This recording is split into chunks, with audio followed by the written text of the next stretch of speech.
My name is Ted Nolan. I'm from the Garden River First Nation, just outside the city of Sault Ste. Marie. And it's cold in Northern Ontario, so the only one of the greatest sports to play is hockey, so that's where I learned how to play. I didn't know what the National Hockey League was. I knew what the Garden River Braves were, the senior men's team on reserve, and I knew about the hockey game. So I made a rink in my backyard. I made it one pail of water at a time. And now I think of it, it must have took forever. But that's how I learned how to play. Someone saw me play and asked if I'd go to Kenora, Ontario to play in the Manitoba Junior Hockey League.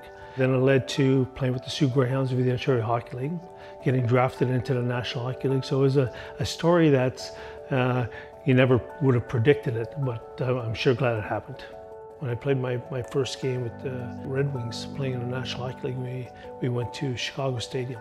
I laid some tobacco in it, and I didn't lay it because I was playing my first game.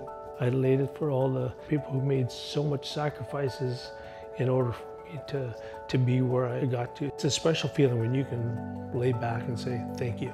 After my playing career was over, because of a serious back injury, I went back to school. I ran into the head coach, and he'd asked me if I'd be interested in helping him out with the Sault Ste. Marie Greyhounds of the Ontario Hockey League.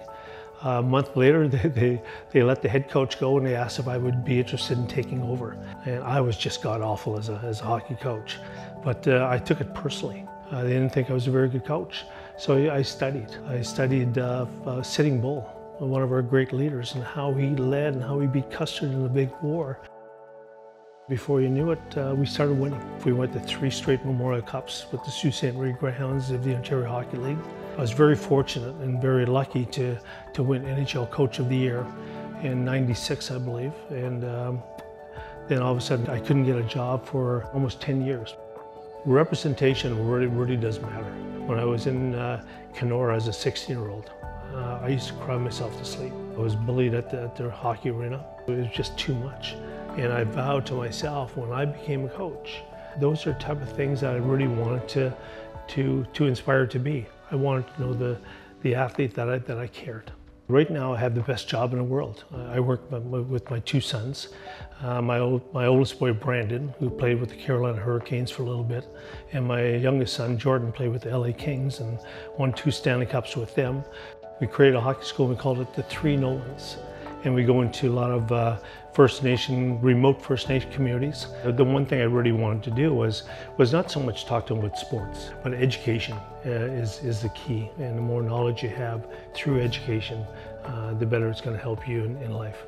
I'm really thrilled about this honor and seeing the young people graduate.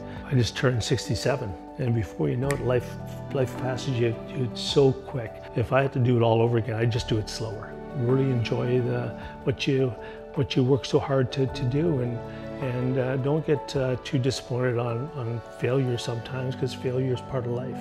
When you get bucked off the horse, they say you just dust yourself off and get back on and ride again, and don't give up on yourself. And I just really believe in perseverance and fighting through obstacles, because you feel better when you get where you're supposed to get to.